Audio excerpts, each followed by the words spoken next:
বাংলাদেশের Saint Martin দ্বীপ দখলে নেয়ার খায়েশ মিয়ানমারের দীর্ঘদিনের। মিয়ানমারের সামরিক অবস্থা ভঙ্গুর হলেও সেন্ট মার্টিন দ্বীপের মালিকানা থেকে দেশটি কখনোই সরে আসেনি। মাঝে মধ্যেই বাংলাদেশের সেন্ট মার্টিন দ্বীপের মালিকানা দাবি করে বসে মিয়ানমার। এমনকি সেন্ট মার্টিন দ্বীপকে নিজের মানচিত্রে অন্তর্ভুক্ত করে একাধিকবার ভিডিও প্রকাশ করেছে দেশটি।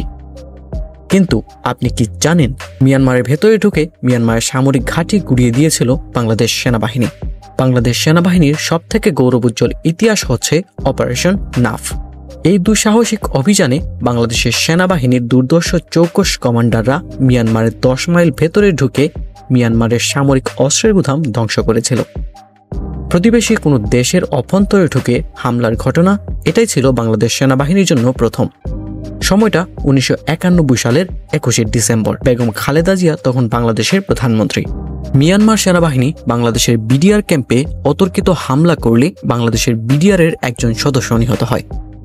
আর তাৎক্ষণিক বিডিআরের পাল্টা হামলায় 12 জন মিয়ানমারের সেনা নিহত হয় এবং মিয়ানমারের সেনারা কাপুরুষের মতো নিহত সৈন্যদের লাশ ফেলে রেখেই পালিয়ে যায়।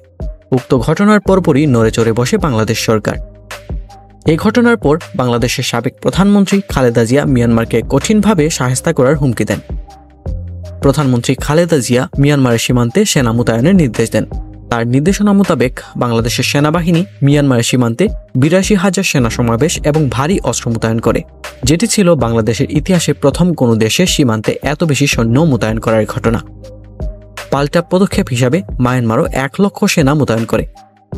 এই ঘটনার পরপরই বাংলাদেশের সামরিক বাহিনীর কর্মকর্তারা মিয়ানমারে হামলা চালানোর ছক কষতে থাকেন। শুরুর দিকে বাংলাদেশ সেনাবাহিনীর একটি চৌকস অভিযানিক দল মিয়ানমারের 25 কিলোমিটার ভেতরে ঢুকে পড়ে। মিয়ানমার সেনাবাহিনীর নিয়ন্ত্রণাধীন অস্ত্রের গুদাম ধ্বংস করে ফেলে। মিয়ানমারের ভেতরে অভিযান চালানোর পর বাংলাদেশ সেনাবাহিনীর অভিযানিক দলটি কোনো রকম ক্ষয়ক্ষতি ছাড়াই নিরাপদে দেশে ফিরে আসে। এই ঘটনাটি প্রকাশিত হওয়ার পর দুই দেশের মধ্যেই উত্তেজনা আরও বাড়তে থাকে। কিন্তু ঠিক একই সময়ে মিয়ানমারের কাচিন বিদ্রোহীর সাথে দেশটির সেনাবাহিনীর ভয়ঙ্কর যুদ্ধ বেঁধে যায়। কাচিন ইন্ডিপেন্ডেন্ট আর্মি মিয়ানমারের সবথেকে শক্তিশালী বিদ্রোহী গোষ্ঠী। ফলে মিয়ানমার বাংলাদেশের সীমান্ত থেকে সৈন্য সরিয়ে কাচিন বিদ্রোহীদের দমাতে ব্যাপক চাপ অনুভব করতে থাকে।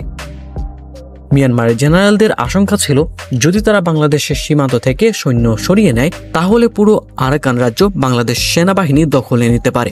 জন্য তারা বাংলাদেশের রাষ্ট্রদূত মারফত সীমান্ত থেকে সেনাবাহিনীর সরাতে অনুরোধ করে।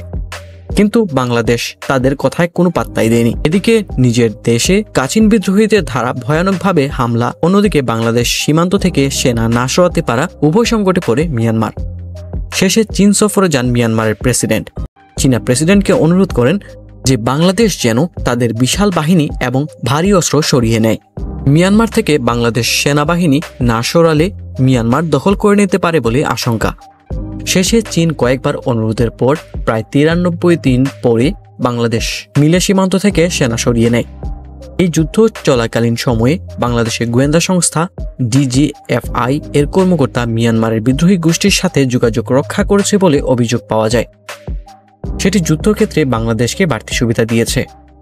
মিয়ানমারের সাথে বাংলাদেশের দ্বিতীয় পর্যায়ে যুদ্ধ শুরু হয়েছিল 2000 সালের 8ই জানুয়ারি। 3 দিনের এই সামরিক সংঘাতে নজিরবিহীনভাবে বাংলাদেশ সীমান্ত বাহিনী, বাংলাদেশ রাইফেলস 2500 সৈন্য ঝাঁপিয়ে পড়েছিল মিয়ানমারের সেনা এবং নৌবাহিনীর 2 ডিভিশনের সৈন্যের সামনে, যাদের সম্মিলিত লোকবল ছিল 25,000 লোকের মতো। অর্থাৎ মিয়ানমারের লোকবল ছিল বাংলাদেশের তুলনায় প্রায় 10 গুণ। এখানে বলে রাখা ভালো যে এই যুদ্ধে বাংলাদেশ সেনাবাহিনী অংশই নেয়নি। বাংলাদেশ সেনাবাহিনী এই যুদ্ধে যোগ দেওয়ার আগেই বিডিআর প্রবল প্রতাপের সামনে টিকতে না পেরে লেজ গুটিয়ে পালিয়ে যায় মিয়ানমারের সেনাবাহিনী।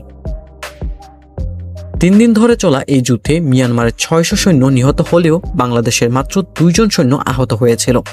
আজ থেকে 25 বছর আগে নাফ নদীর তীরে সংঘটিত এই যুদ্ধের বেশ লম্বা একটি পটভূমি রয়েছে।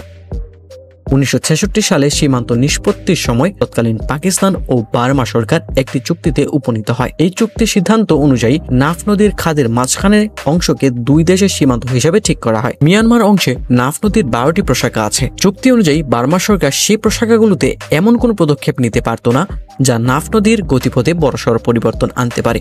সবকিছুর ওপরে নাফ নদীর খাদের মধ্যভাগেই আন্তর্জাতিক সীমারেখা হিসেবে সাব্যস্ত করা হয়েছিল। কিন্তু মিয়ানমার সরকার এই চুক্তি অগ্রাহ্য করে 2000 সাল পর্যন্ত 12টির ভেতরে 11টিতেই বাঁধ নির্মাণ করে। এতে করে নাফ নদীর মূল প্রবাহ বাংলাদেশের দিকে সরে আসে এবং প্রায় ২৫০০ একর ভূমি বাংলাদেশ হারিয়ে ফেলে।